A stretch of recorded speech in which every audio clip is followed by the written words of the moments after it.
If you've ever been stuck in traffic on an ordinary Tuesday, hands on the wheel, jaw tight, shoulders up near your ears, and you notice your mind saying, "This shouldn't be happening. I don't have time for this," then you already know something important about suffering. Because the suffering isn't only the cars. It's the fight with the cars. It's the way the body braces. It's the way the mind argues with the moment.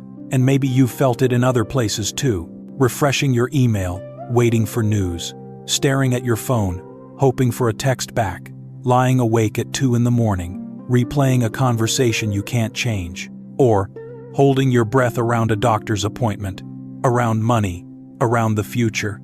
Even when life looks fine from the outside, something inside still feels clenched. Tonight I want to sit with a simple phrase that many of us have heard for decades. Let it be. Not as a slogan, not as a way to shut down emotions, not as a way to pretend things don't hurt, but as a quiet practice, a way of loosening the grip just a little so the heart can breathe again.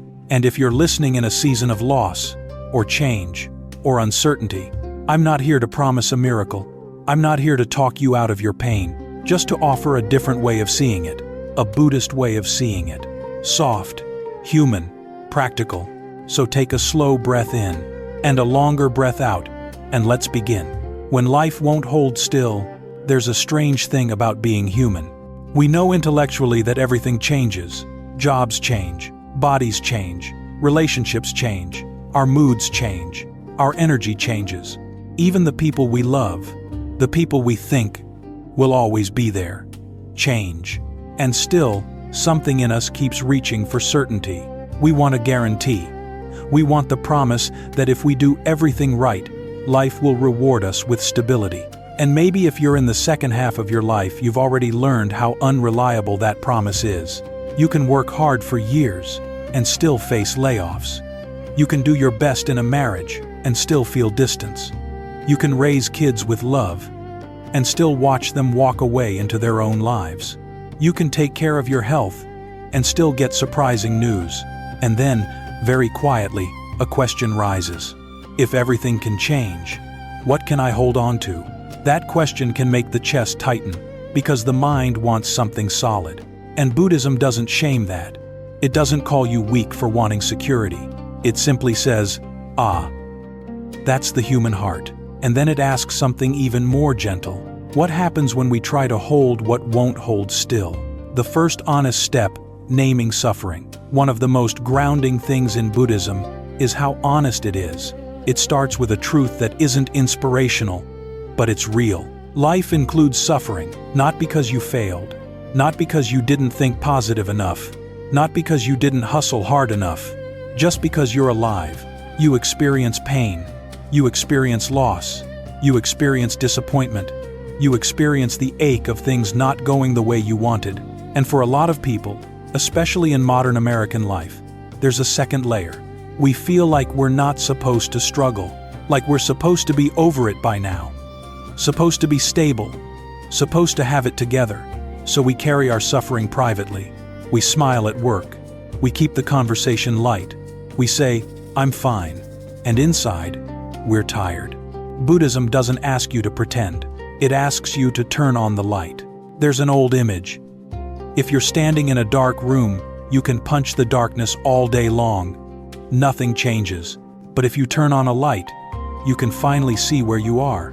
Naming suffering is turning on the light. Not dramatizing it, not sinking into it, just seeing it clearly. This is what it feels like right now. This is the tightness. This is the grief. This is the fear. This is the loneliness. And when we see it, something begins to soften, because we're no longer fighting the fact that it exists. The part that hurts most, the fight. Here's a quiet truth you may have noticed. Often the sharpest pain isn't the event itself. It's the resistance. It's the inner argument. I can't believe this happened. This shouldn't be happening. This isn't fair. I can't handle this. If I could just fix it, if I could just control it, then I could relax. That voice is very human, and it's also exhausting, because reality doesn't negotiate. Reality just keeps unfolding, and so we tighten. We clench our hands around the story we wanted. We clench our identity around who we used to be. We clench the future, trying to force it to deliver certainty. And we call that clenching strength. But it often feels like strain. Buddhism offers a different idea. Maybe peace doesn't come from getting everything under control. Maybe peace comes from loosening the grip, not all at once, not perfectly, just enough to breathe. A simple Buddhist lens. 4 truths. 1 human heart. Buddhism is famous for something called the 4 Noble Truths. That can sound formal, but the heart of it is simple. It's like a compassionate diagnosis. First, there is suffering. Yes, this is hard. Second, suffering has causes, not moral causes, human causes. Often clinging, craving, attachment, the mind insisting, I need this to stay, I need this to happen, I need this to not change. Third, there is a way for suffering to ease, not by denying pain, but by understanding what adds fuel to the pain. And fourth, there is a path, a way of living that supports clarity, steadiness, and compassion. You don't have to memorize those truths. You don't have to believe them as a religion. Just notice them in your own life. Notice how suffering shows up. Notice what you cling to. Notice what happens when you loosen even slightly. That's where practice begins. Impermanence. The truth we know and still resist. Buddhism has a word for impermanence, anicca. It simply means everything changes. Not as a threat, as a description. Your thoughts come and go. Your emotions rise and fall. Your body changes year by year. Your life shifts in seasons. And the mind says, yes, yes, I know. But the heart often says no, not that, not now, not this. And that's where suffering deepens. There's a classic image: life is like a river. The water is moving, always moving, and we reach down and try to hold the water still. But the tighter we grip, the faster it slips through our fingers. So we grip harder, and we get more tired. Eventually, if we're lucky, we stop fighting the river. Not because we gave up, but because we finally understand. The river was never meant to be held. It was meant to be lived with, and that's one way to hear, let it be. Let the river move. Let the moment be what it is. Let change be change. Not because it's easy, because it's true. A quiet historical mirror. The Great Depression. Sometimes it helps to see this in a bigger human story. Think about the Great Depression in the United States. Millions of ordinary people woke up one day and realized the old world wasn't reliable anymore. Jobs disappeared. Savings evaporated. Families moved in together. People stood in lines not knowing what would happen next. And what's striking is this: the suffering wasn't only the loss itself, it was the shock of impermanence. The shock that life could change so quickly. Some people collapsed under the weight of that change. And some somehow learned a different rhythm. They learned how to take the next small step. They learned to live with less certainty.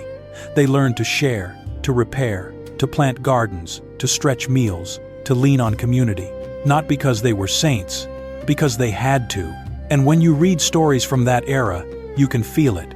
There's grief, there's fear, but there's also a kind of surrender to reality. Not a cheerful surrender, a grounded one. This is what it is. So what do we do now? That question, simple and steady, isn't far from the Buddhist path. It doesn't deny suffering. It stops adding extra suffering. It stops demanding that reality return to yesterday. Non-attachment. Open hands, not a closed heart. Now, when people hear non-attachment, they sometimes imagine becoming cold, detached, uncaring. But that's not the point.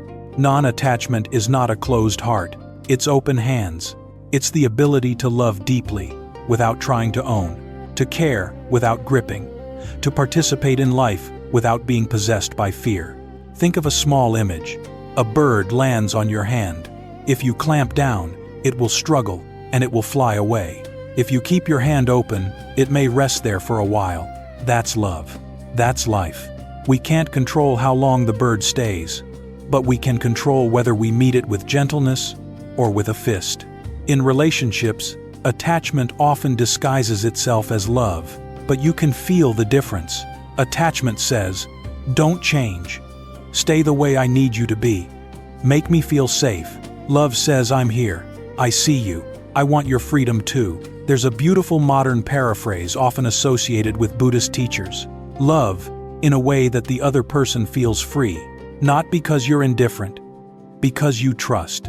And maybe, if you're listening right now, you can think of one place in your life where your hands are clenched. A relationship, a role you've outgrown, an image of who you think you must be, a timeline you're trying to force. Just notice it. No judgment. Just notice.